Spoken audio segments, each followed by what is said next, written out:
¿Cuál de los dos es el malo? ¿El espíritu o la materia? ¿Los dos qué? Porque, hermano, lo que usted reescribió era antes del pecado o después del pecado. Era antes del pecado. Cuando Dios dijo que todo era, entonces la materia era mala. Entonces yo vuelvo y pregunto, ¿cuál es lo malo? ¿El espíritu o la materia? El espíritu era malo. Los dos eran buenos. Ok. Antes del pecado, lo material y lo espiritual, los dos eran ¿cómo? Entró el pecado. ¿Verdad? Entró el pecado. ¿Y ahora qué es lo bueno y qué es lo malo? ¿El soplo de Dios ahora es malo? ¿Están diciendo ustedes? ¿Qué pecado comete una papeleta de 2,000 pesos? Vamos, ustedes están diciendo que lo material es lo malo. El malo es el mal uso. Hay una cita que Fernández utiliza mucho de Elena de White. Es la página 30 de Consejo de Mayordomía Cristiana. La obra de Dios necesita, es la página 39. La obra de Dios necesita, dice Elena de White. Ven, Fernán, que tú te la sabes de memoria. Ven, lémela tú, ven, lémela tú, ven. Lémela tú. El Señor dice, la obra de Dios requiere dinero y consagración. Algunos hermanos ponen consagración primero, pero dinero y consagración. La obra de Dios requiere dinero, ¿y qué más? A veces nosotros queremos ser más espirituales que la Biblia, ser más espirituales que Elena de White, y entonces hacer la división. Lo que la iglesia necesita es consagración. Pero la sierva de Dios es muy clara. No es una cosa lo que la obra de Dios necesita.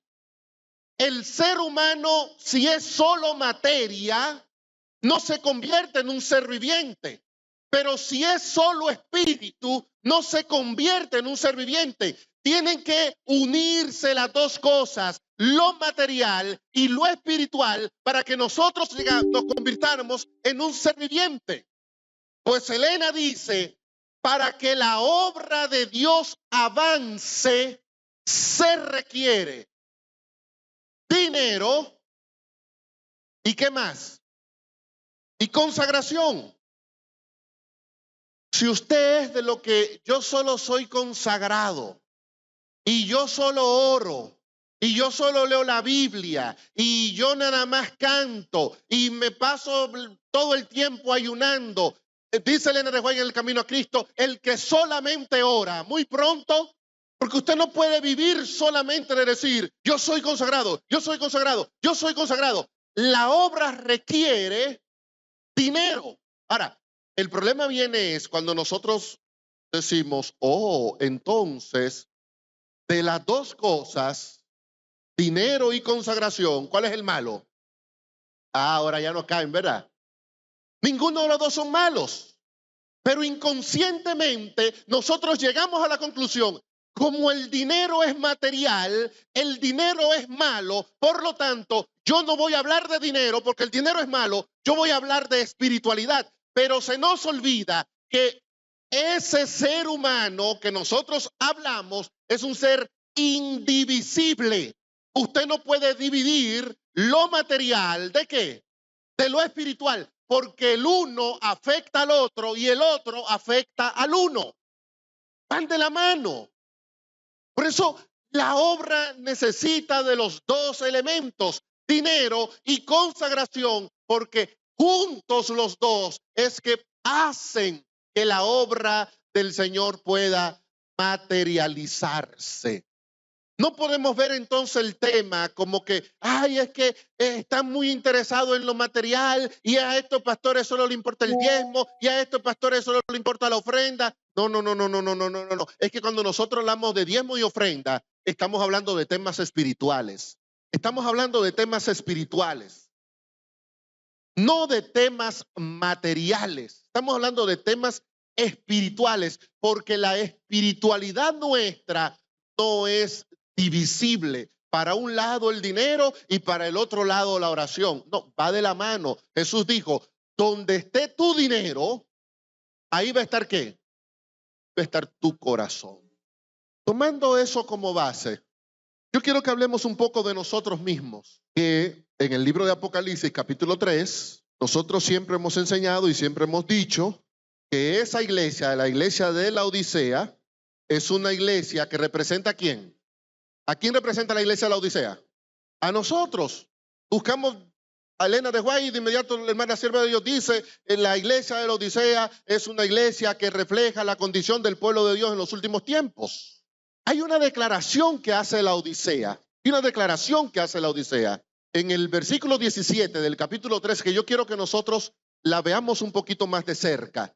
Dice la Odisea, yo soy rico y me he enriquecido y de ninguna cosa tengo necesidad. Si la iglesia de la Odisea representa la iglesia adventista del séptimo día, ¿quiénes son los que están diciendo, somos ricos, nos hemos enriquecido y de ninguna cosa tengo necesidad? ¿Quiénes son esos? ¿Quiénes son esos? Y ahora viene la pregunta. ¿Somos los adventistas una iglesia rica? ¿Somos una iglesia rica? Porque Apocalipsis 3 dice que la iglesia de la Odisea que nos representa a nosotros proclama, soy rica, me he enriquecido y de ninguna cosa tengo necesidad. Si Elena de White dice que esa iglesia nos representa a nosotros, ¿somos nosotros una iglesia rica? Hablando de por qué la iglesia remanente surge en los Estados Unidos, no surgió en Haití, ni en Dominicana, ni en El Salvador, surge en los Estados Unidos.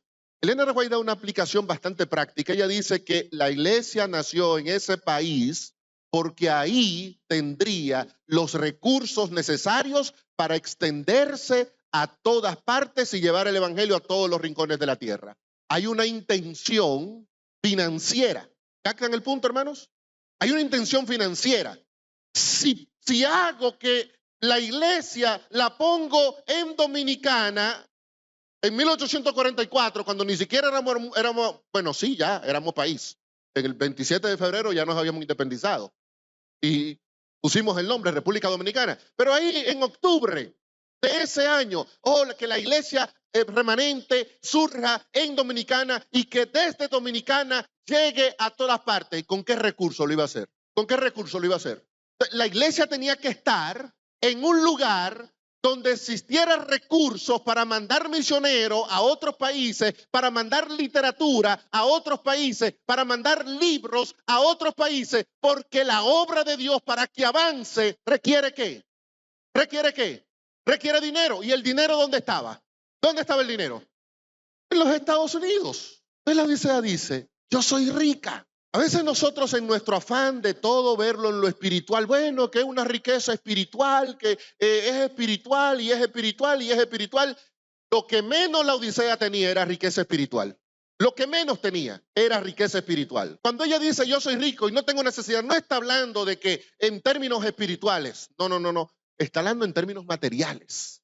De hecho, la Odisea del siglo I era una ciudad rica, era una ciudad próspera, era una ciudad que tenía una dinámica económica que le daba una gran ventaja sobre las demás iglesias mencionadas en Apocalipsis 2 y 3. La Odisea tenía gran emporio oftalmológico, ese colirio que Jesús luego le va a decir, yo te aconsejo que de mí compre colirio para que veas. El colirio era prácticamente un invento de la Odisea. Entonces, la gente viajaba a la Odisea para recibir tratamiento oftalmológico por ese colirio. Es como que la Odisea recibía mucha gente que venía a hacer turismo médico. Cuando veníamos ahora, nos dimos cuenta que ahí al lado del Homs se construyó un hotel, el Marriott. Evidentemente, mucha gente que viene al Homs y se va a quedar en el hotel. Turismo médico se le llama eso. Pues la Dominicana lo está haciendo ahora y Santiago lo está haciendo ahora. La Odisea hace 2000 años atrás que tenía lo que nosotros estamos haciendo ahora aquí en el turismo médico. gente que viajaba de todas partes del imperio para recibir tratamiento médico en la Odisea. Eso hacía que la Odisea tuviera un flujo de dinero que no tenían otras ciudades. La Odisea era una especie de paraíso bancario. Mucha gente utilizaba los bancos de la Odisea para guardar su dinero. Así que de todas partes la gente traía su dinero a la Odisea, a los bancos de la Odisea, porque era una ciudad muy destacada por su sistema bancario, pero también era una ciudad con una industria de manufactura muy fuerte. Eran especialistas fabricando una lana negra. Usted no la encontraba en ninguna otra parte. Usted quería lana negra exclusiva, tenía entonces que venir a la Odisea. Era una ciudad rica. Ella no estaba mintiendo cuando dijo, yo soy rica, yo me he enriquecido, yo no tengo necesidad de nada. Pero ¿será esa la condición de la iglesia adventista del séptimo? En Apocalipsis, estar en el grupo de los ricos es sumamente peligroso, pero también en el de los pobres. Ya conmigo Apocalipsis 6:15. Los reyes de la tierra, los grandes, los ricos, los capitanes, los poderosos, son los ricos, son los que tienen mucho dinero. No, espérese. También los esclavos y todo siervo y todo libre se esconden en las cuevas y en las peñas de los montes y decían a las peñas y a las de los montes, caed sobre nosotros y escondednos de aquel que está sentado en el trono y de la ira del Cordero, porque el gran día de su ira ha llegado y ¿quién podrá sostenerse en pie? Juan aquí subraya que ante la grandeza de la venida del Señor, uno de los grupos que se esconderá de la presencia temible de Jehová son los ricos. Cuando la Odisea dice, yo soy rico, se está poniendo la Odisea en el grupo de esos ricos que cuando Cristo venga se va a esconder. Capítulo 13, Juan dice, el versículo 16, que la bestia de la tierra hacía que a todos, pequeños y grandes, ricos otra vez, ricos, pobres, libres, esclavos, se le pusiera una marca en su mano derecha y en su frente y que ninguno pudiera comprar ni vender a menos que tuviera la marca. A los ricos, ¿se le está poniendo qué? ¿Se le está poniendo qué? Una marca. Sin esa marca, usted no puede ni comprar ni vender. No puede llevar a cabo transacciones comerciales. ¿Será que cuando la Odisea dice, yo soy rico, la Odisea corre el peligro de estar entre los ricos que recibirán la marca de la bestia? Capítulo 18 de Apocalipsis. Dice el versículo 3, todas las naciones han bebido del vino del furor de su fornicación. Los reyes de la tierra han fornicado con ella y los mercaderes de la tierra ¿se han qué? Se han enriquecido, que es lo segundo que dice la Odisea. Yo soy rica y me he enriquecido. Pero en Apocalipsis 18, en los que dicen que se han enriquecido por entrar en un negocio con Babilonia, el poder enemigo del pueblo de Dios en el tiempo del fin. Dice el versículo 15, y los mercaderes de estas cosas, los versículos 11 al 14 han mencionado esas cosas, oro, plata, lino, piedras preciosas, perlas, escarlata, seda, madera, marfil, todo objeto precioso, cobre, hierro, mármol, eso es espiritual o material. Babilonia se ha apoderado de todos los recursos. Babilonia se ha apoderado del dinero. Babilonia se ha apoderado de todo lo que es precioso. Y la gente entonces negocia con Babilonia. Y dice Juan, esos mercaderes, ¿qué hicieron? ¿Qué hicieron esos mercaderes? Se enriquecieron. Cuando la Odisea dice, me he enriquecido, está la Odisea planteando la posibilidad de estar en el grupo de los que acabaron haciendo negocios con Babilonia.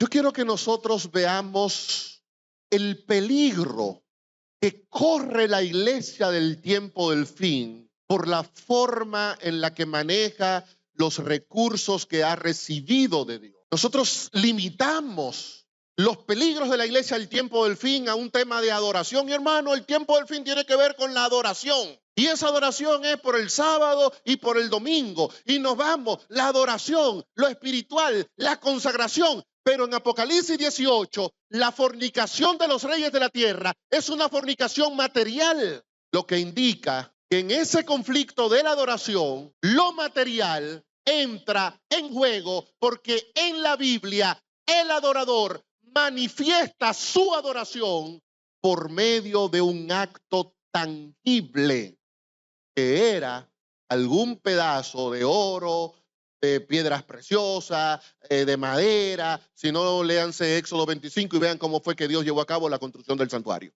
El centro de la adoración de Israel se construyó porque el pueblo trajo sus donativos. Y Babilonia ha construido su imperio en el tiempo del fin, apropiándose de las riquezas de las naciones. ¿Cuál es el peligro entonces que tiene la iglesia de la Odisea? ¿Por qué la imagen del dinero entra en el mensaje a la iglesia de la Odisea? ¿Por qué la Odisea tiene que estar pendiente del tema de lo material?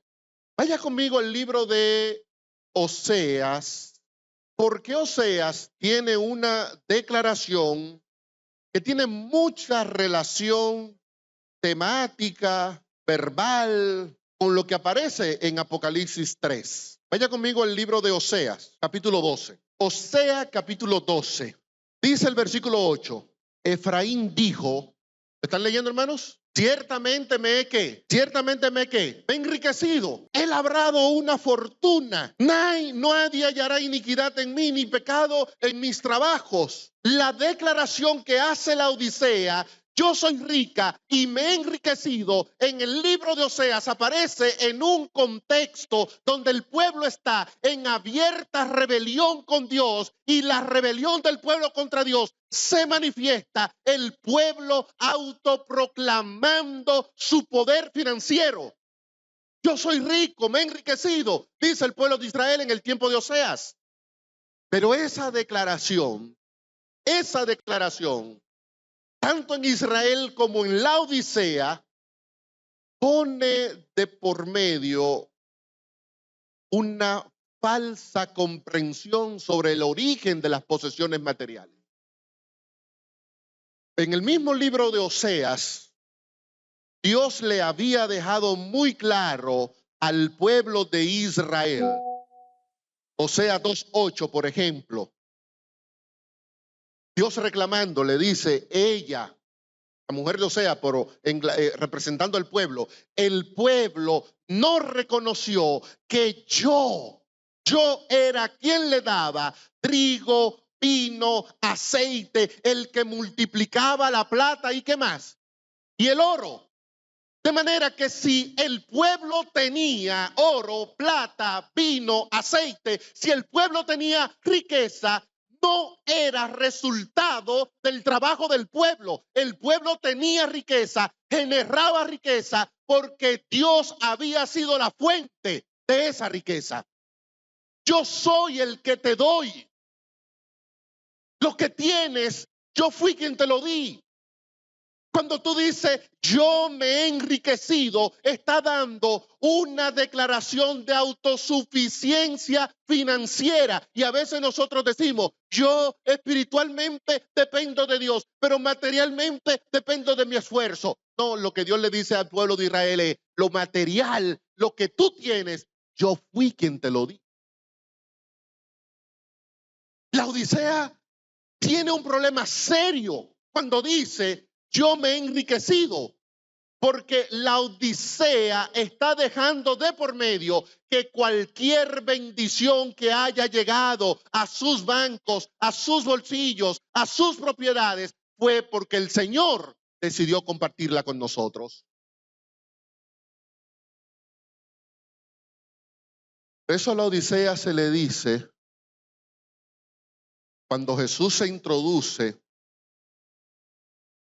a la Odisea, Jesús se presenta con estas palabras en el versículo 14 de Apocalipsis 3. Dice, he aquí el amén, el testigo fiel y verdadero, el principio de la creación de Dios. El principio. Ustedes recordarán que cuando Pablo escribe a Colosenses en el capítulo 4, él le dice, ustedes los de Colosa también lean la carta que yo le mandé a la Odisea y ustedes los de la Odisea lean la carta que yo le mandé a Colosa. O sea, manda intercambiar el mensaje de una ciudad con la otra porque aparentemente las iglesias estaban viviendo la misma situación. Esa imagen que aparece aquí donde Cristo le dice a la Odisea, yo soy el principio de la creación. Pablo la había explicado y desarrollado precisamente en su carta a los Colosenses en el capítulo 1, donde Pablo dice que Cristo es el primogénito, el principio, el primero en la creación, porque por él fueron creadas todas las cosas. Estoy leyendo Colosenses 1:16, las que hay en los cielos, las que hay en la tierra, visibles e invisibles, sean tronos, dominio, potestades. Todo fue creado por medio de él y para él. Lo que Pablo quiere decir es, como primogénito de la creación, como principio de la creación, Cristo es el dueño de todo. Cuando él se aparece en Apocalipsis y le dice, yo soy el principio de la creación, lo que Cristo quiere que la iglesia entienda es, todo lo que tú tienes me pertenece a mí. Yo fui quien te lo di. De manera que cuando la Odisea dice, yo me he enriquecido, la Odisea no solamente está haciendo una declaración financiera, la Odisea está diciendo, dejemos las cosas claras, lo que yo tengo lo conseguí yo, pero Dios viene y le dice, lo que tú tienes, yo te lo di. No puedes decir que eso es tuyo. Pero no solamente está de por medio un cuestionamiento a la autoridad de Dios como propietario. Es que Oseas, cuando pone en boca del pueblo esa declaración, está resaltando un problema espiritual que estaba viviendo el pueblo en aquel entonces. El pueblo se jacta de que él dice, me he enriquecido, yo he labrado mi fortuna. ¿Cómo lo había hecho? ¿Cómo lo había hecho? En el capítulo 13, el profeta dice lo siguiente, versículo 2, Oseas 13:2. Ahora siguen en su pecado con su plata. Con su plata, ¿qué hicieron? ¿Qué hicieron con su plata?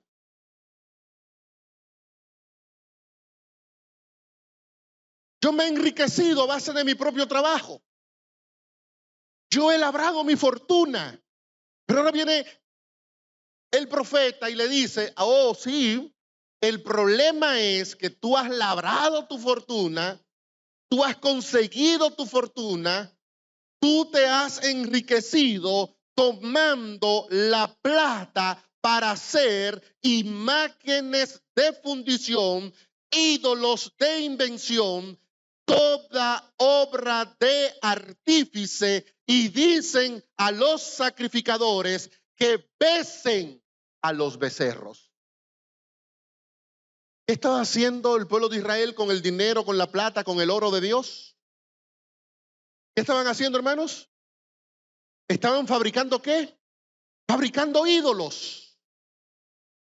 El problema del pueblo de Israel era, había agarrado el dinero de Dios y lo había puesto al servicio de la fabricación de los ídolos, y con la venta de esos ídolos se había enriquecido. En el capítulo 44, el profeta Isaías hace una crítica soberbia a este tipo de práctica. Dice Isaías 44:9 en adelante, los que modelan imágenes de talla, todos ellos son nada, y lo más precioso de ellos para nada es útil, y ellos mismos para confusión son testigos de que los ídolos no ven ni entienden. Pero aunque los ídolos no ven ni entiendan, tomaban lo más precioso que tenían, su riqueza, para fabricar esos ídolos.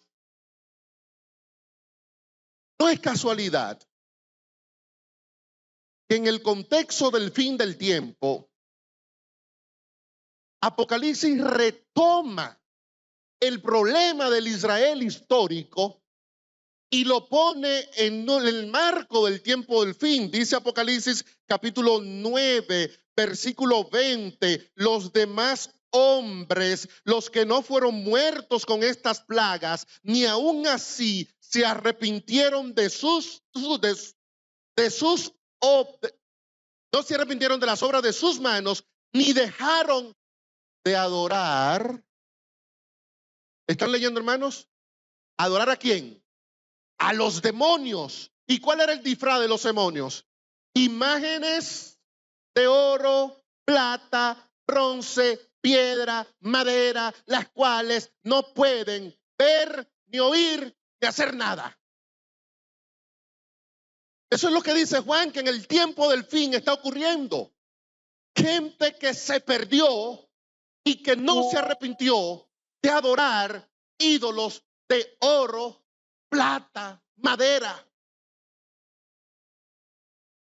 Curiosamente, cuando en el contexto de la segunda venida, Apocalipsis dice que los ricos, los que no han entendido que las posesiones materiales que recibieron la obtuvieron de Dios, los que tomaron sus posesiones materiales para ponerlo en el altar del demonio y que ahora piden a las peñas y a los montes, escóndannos porque llegó el día temible donde aparece Cristo. En el capítulo 2 de Isaías, esa misma imagen es aplicada a los idólatras. Dice Apocalipsis, Isaías, capítulo 2, utilizando un vocabulario muy similar al de Apocalipsis, dice el 2:20, aquel día. Voy a leer el 19. Se meterán en las cavernas de las peñas, como dice Apocalipsis 5, Apocalipsis 6. Y en las aberturas de la tierra, a causa de la presencia temible de Jehová. Apocalipsis 6 habla del día de la ira del Cordero. Versículo 20. Y aquel día, se meten a las cuevas, y aquel día arrojará el hombre, es decir, sacará de las cuevas a los topos y murciélagos, sus ídolos de plata, sus ídolos de oro que se hicieron para que adorara. Sin embargo, ese día el oro, la plata y los ídolos no podrán hacer nada.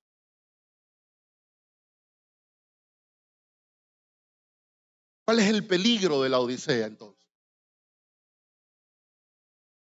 El peligro de la Odisea es al apropiarse de la declaración de Oseas y decir, yo me he enriquecido. El peligro de la Odisea es tomar su oro, su plata, sus piedras preciosas y en lugar de ponerlo al servicio de Dios, lo ponga al servicio del demonio.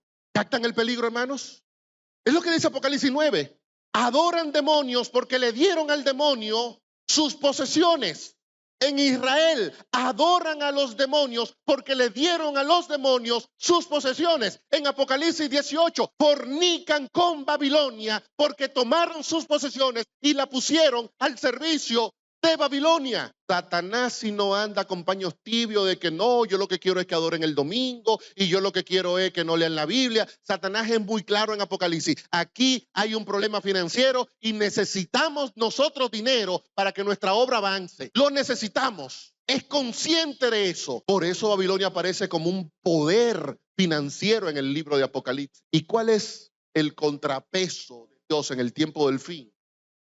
Al poder financiero de Babilonia, el contrapeso es el poder financiero de su pueblo. ¿Cuál es el problema que tenemos? El problema que tenemos ahora es lo que dice el hermano. Es que el pueblo de Dios tiene el dinero, el hermano dijo, pero lo tiene escondido. Satanás no lo tiene escondido, Satanás lo tiró a la calle.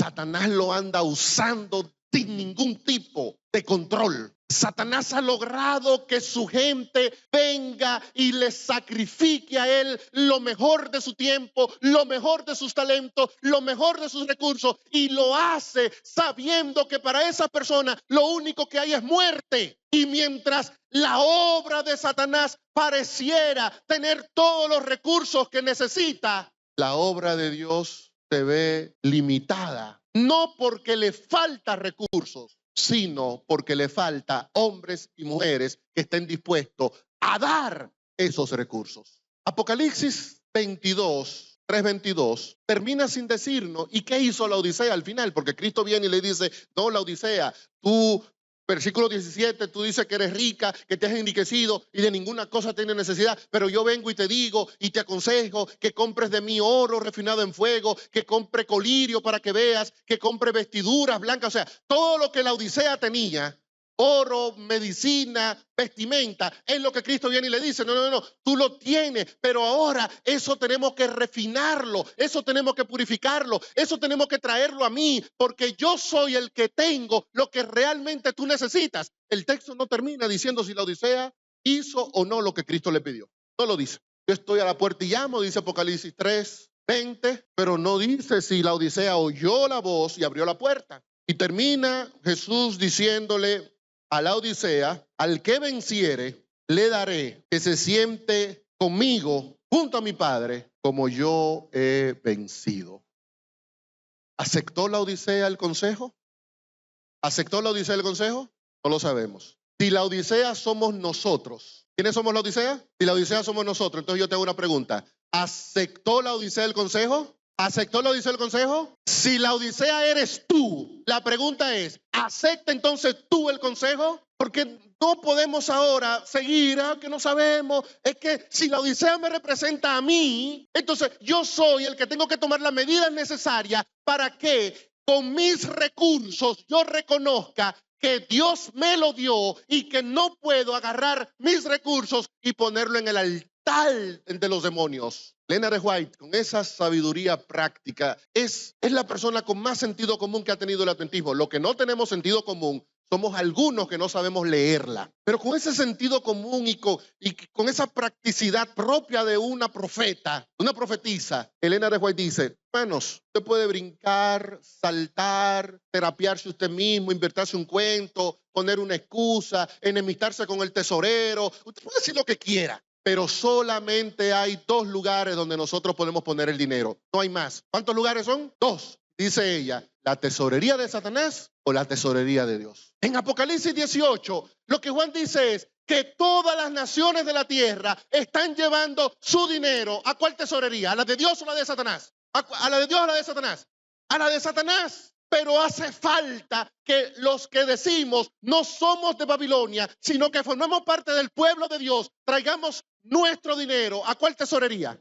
Lo que Juan dice es, el que logró vencer el problema de la suficiencia propia y del sabio uso de los recursos que Dios le dio, se sentará conmigo. Juan deja la declaración abierta, sigue teniendo visiones, luego recibe esta visión. Apocalipsis 20, los primeros 3 versículos hablan de la destrucción precisamente de Babilonia. Satanás es amarrado, queda atado, ya no puede engañar a más nadie.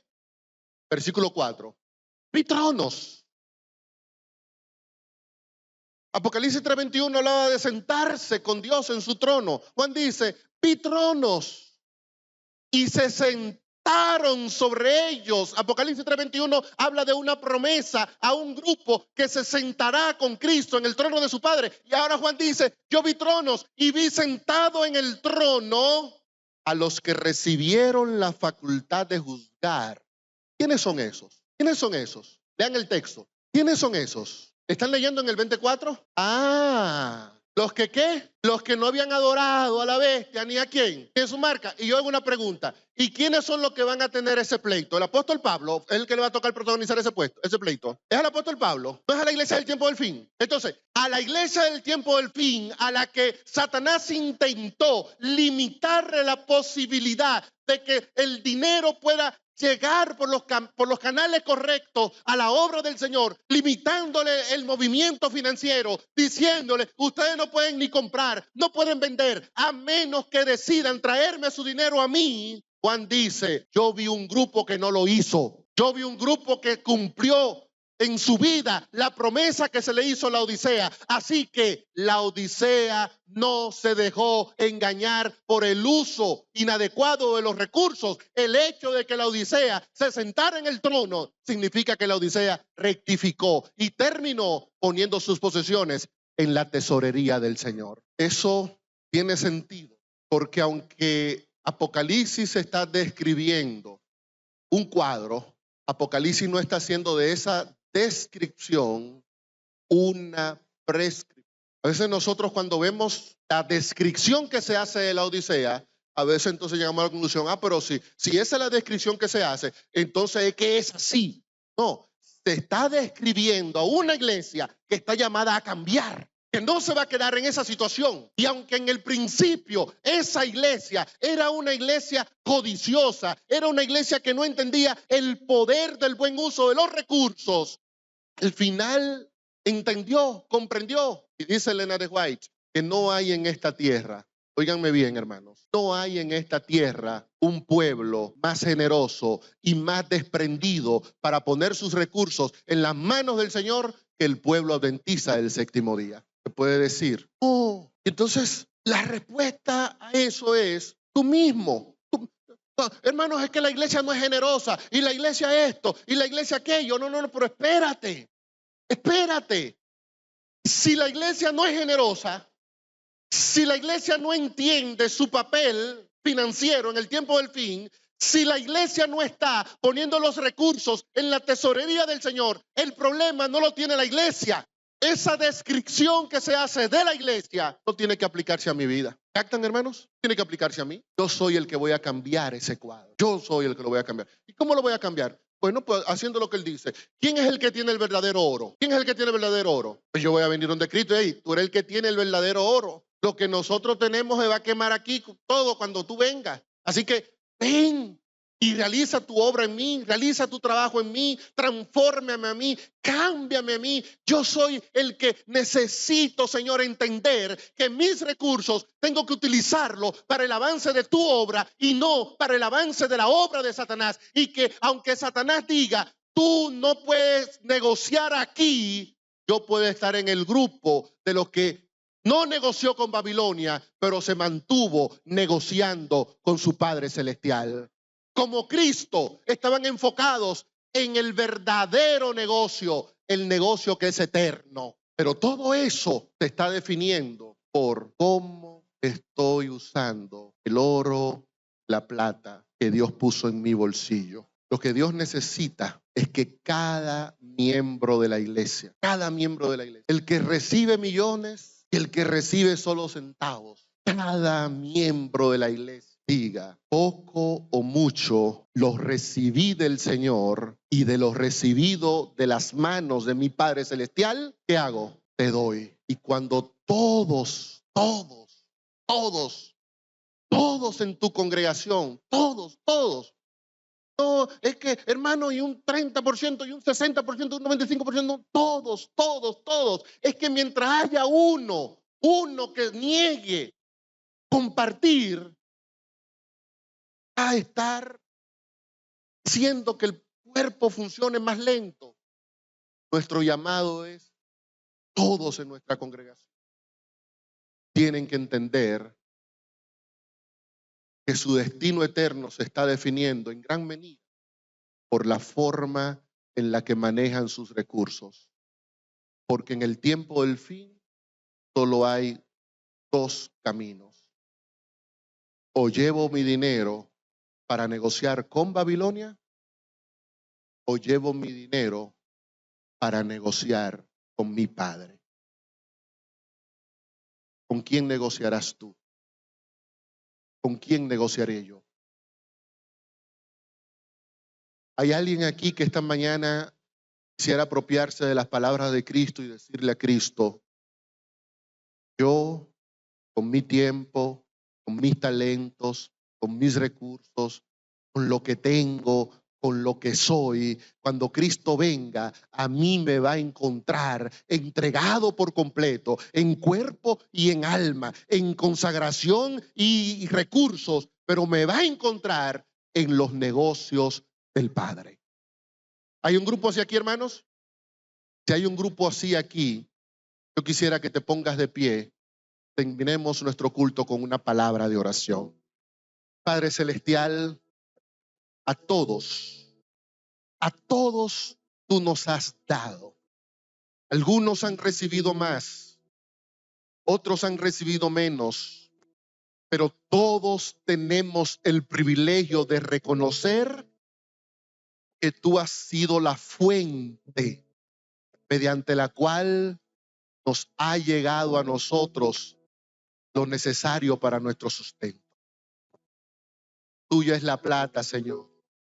Tuya es el oro.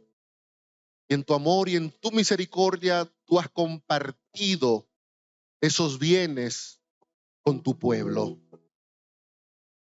Y ahora, Señor, cada uno de nosotros se levanta delante de tu presencia para entregarte lo que tenemos y lo que somos. Para decirte que no queremos estar en el grupo de los que utilizó sus posesiones materiales para que la obra de Babilonia siguiera expandiéndose y llevando confusión al mundo. Que queremos estar en el grupo de los que usaron sus dones y recursos para que la obra de la verdad pueda ir en rescate de muchas personas. Padre Celestial, no queremos estar en el grupo de los que por estar apegado a las posesiones materiales se ocultarán el día de tu venida. Queremos estar en el grupo de los que al haber invertido en tu obra podemos estar de pie y decir: he aquí nuestro Dios, le hemos esperado y Él nos salvará. En el nombre de Jesús te lo pedimos. Amén.